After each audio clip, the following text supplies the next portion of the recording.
اللہ من الشیطان الرجیم بسم اللہ الرحمن الرحیم۔ جو ہمارا آج کا عنوان ہے وہ کتاب الہی کے عنوان پر ہے، مختصر ترین گفتگو ہے۔ اردو میں دیکھیے جس طرح ہم کہتے ہیں یہ، اور انگریزی میں دس کہا جاتا ہے، بالکل اسی طرح عربی میں اس کو ہاذا کہیں گے یہ۔ اچھا، اگر دور کے لیے اشارہ کیا جائے تو ہم کہیں گے وہ اردو میں، اور اگر انگریزی میں کہیں گے دیٹ، اور اسی طرح ہم عربی میں اگر کہیں گے ذالکا۔ اب ہم جاتے ہیں جب قرآن مجید ہدیہ دے کے لیتے ہیں اور لے کے آتے ہیں، اس کو بوسہ دیتے ہیں، اس کو چومتے ہیں، اور وضو کر کے ہم جب کھولتے ہیں تو اس کی تلاوت کرتے ہیں سورہ حمد سے۔ اس کے بعد سے جب ہم اس کو پڑھتے ہیں، پہلا پارہ الف لام میم، اور اس کے اوپر لکھا ہوتا ہے الٹے ہاتھ کی طرف اوپر کی طرف کہ سورہ بقرہ دوسرا سورہ۔ پہلی بات تو یہ ہے کہ جب ہم الف لام میم پہلا پارے کی ہم تلاوت کرتے ہیں تو اس میں یہاں سے شروع ہوتا ہے بسم اللہ الرحمن الرحیم، الف لام میم ذالک الکتاب لا ریب فیہ، یعنی ہاذا کا لفظ نہیں آ رہا ہوتا ہے۔ ہمارے ہاتھ میں تو قرآن مجید یہ ہوتا ہے، ہاذا ہونا چاہیے، مگر ہاذا کا لفظ استعمال نہیں ہوا ہے، ذالکہ کا استعمال ہوا ہے۔ الف لام بسم اللہ الرحمن الرحیم الف لام میم ذالک الکتاب لا ریب فیہ۔ اب ترجمہ یہ ہوتا ہے کہ یہ وہ کتاب ہے جس میں کوئی شک و شبے کی گنجائش نہیں ہے، بے شک بالکل صحیح ہے، اور جملہ بھی بالکل صحیح ہے، یہ وہ کتاب ہے۔ یہ وہ کتاب میں دونوں لفظ استعمال ہو رہے ہیں، یعنی ہاذا اور ذالکہ، یعنی دس اور دیٹ دونوں۔ یہ یعنی جب آپ اشارہ کریں گے جو آپ کے پاس اکثی قرآن مجید ہے، یہ وہ کتاب ہے جس میں کوئی شک و شبے کی گنجائش نہیں، تو یہ وہ کتاب کون سی ہے؟ تو اسی چیز کو قرآن مجید نے آخری آیت میں سورہ بروج میں کہا، بل ہوا قرآن مجید بسم اللہ الرحمن الرحیم بل ہوا قرآن مجید فی لوح محفوظ۔ یہ وہ قرآن مجید ہے جو لوح محفوظ میں محفوظ ہے۔ لوح محفوظ کے لیے ذالکہ استعمال ہوا ہے، وہ ذالکہ استعمال ہوا ہے۔ یہ قرآن مجید لوح محفوظ میں محفوظ ہے۔ لوح کہتے ہیں لام واو اور اے، لوح مطلب ایک تختی، ایک سطح پہ ایک تختی پہ یہ قرآن مجید میں محفوظ ہے، جس کو سورہ واقعہ میں پروردگار کہتا ہے کتاب مکنون۔ مکنون کہتے ہیں چھپی ہوئی کو، چھپی ہوئی کتاب میں یہ کتاب ہے، یعنی کتاب مکنون، چھپی ہوئی کتاب میں، یعنی ایک اللہ تعالیٰ کی کتاب الہی جو ہے وہ چھپی ہوئی کتاب ہے۔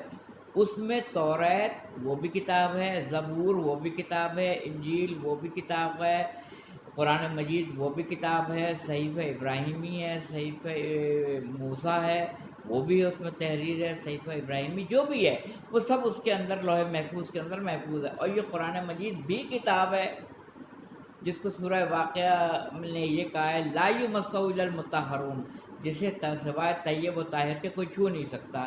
اچھا، اب یہ جو ہمارے پاس اکثی قرآن مجید ہے، اس کو مسلم اور غیر مسلم سب چھوتے ہیں، کوئی وضو سے چھوتا ہے، کوئی بغیر وضو سے چھوتا ہے، یہودی بھی چھوتا ہے، عیسائی بھی چھوتا ہے، ہندو بھی چھوتا ہے، سکھ بھی چھوتا ہے، پاک ناپاک سب چھوتے ہیں، مگر جو لوح محفوظ میں محفوظ ہے، جس کے لیے پروردگار عالم نے بسم اللہ الرحمن الرحیم الف لام میم ذالک الکتاب، ذالکہ کا لفظ استعمال کیا ہے۔ جب آپ ہاذا کہیں گے تو نیچے دیکھیں گے، جب آپ ذالکہ کہیں گے تو آپ اوپر دیکھیں گے۔ تو یہ لوح محفوظ والا وہ قرآن مجید ہے جو کتاب مکنون میں چھپا ہوا ہے، چھپی ہوئی کتاب میں یہ کتاب ہے۔ اگر میں آپ سے یہ کہوں کہ لوح محفوظ وہ کتاب ہے جس میں زبور ہے، جس میں توریت ہے، جس میں انجیل ہے، جس میں قرآن مجید ہے، جس میں صحیفہ ابراہیمی اور صحیفہ موسیٰ ہے، تو غلط نہیں ہوگا۔ اللہ کی چھپی ہوئی کتاب الہی میں یہ ساری کتابیں ہیں۔ تو اب بات یہ ہے کہ سورہ عبس کی آپ تلاوت کریں تو اس کی تلاوت میں ابھی کر رہا تھا تھوڑی دیر پہلے، تو اس میں آیت نمبر 11 سے لے کے 16 تک جو آیتیں ہیں وہ آپ جا کے مطالعہ کر لیجئے۔ اگر غلط ہو تو آپ مجھے کال کر سکتے ہیں، مجھے آپ تنبیہ کر سکتے ہیں، ریمارکس میں دے سکتے ہیں۔ اس میں اللہ تعالیٰ نے صاف صاف کہا ہے کہ یہ قرآن مجید نصیحت کرنے والوں کے لیے نصیحت ہے، یہ ان اوراقوں پر ہے، ان بلند مقام پر ہے۔ جب بلند مقام اللہ نے استعمال کیا ہے تو ذالکہ آئے گا، جب قریب کی جگہ ہوگی تو حاضہ آئے گا، جب بلند مقام آئے گا تو ذالکہ آئے گا۔ یہ ان بڑے بڑے اوراقوں میں بلند مقام پر ہے، یہ ان ہاتھوں میں ہے، یہ اوراق ان ہاتھوں میں ہیں جو نیکوکار ہیں اور سردار ہیں۔ ایکوریٹ یہی ترجمہ جا کے پڑھ لیجئے گا۔